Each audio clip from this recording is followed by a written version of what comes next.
I want to be royalty. I want to have power. So I'm learning about all of the monarchs in England, throughout history. It's the conquerors and the ones that inherited all of their wealth and glory.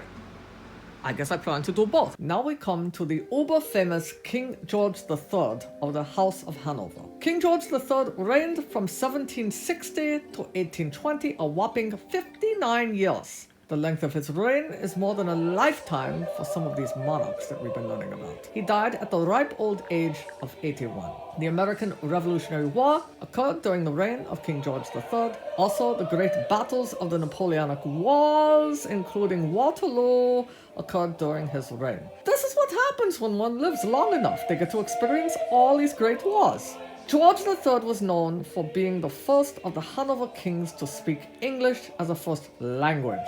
So, little bit of trivia, the planet Uranus was first called George's star in the king's honor. He suffered from poor mental health. It was believed that he suffered from a disease called porphyria, but I believe that now they don't think that that's true. He reportedly had episodes of recurrent mania, possibly bipolar disorder. Yeah, they kind of switched their belief from it being porphyria, which also can mimic different mental disorders, to profound mental illness. So King George III was dubbed the Mad King.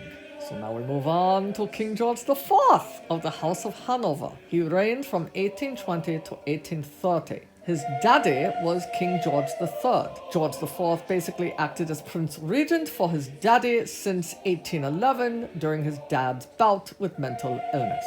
Among notable things he accomplished, he commissioned the remodeling of Buckingham Palace and the rebuilding of Windsor Castle. He also participated in the founding of King's College London and the National Gallery. And now for the bad news. He was mocked terribly in all these caricatures and all sorts of things by the public, considered selfish, extravagant, and a leader lacking strength. He and his much more popular wife, Caroline of Brunswick, pretty much despised each other and became estranged.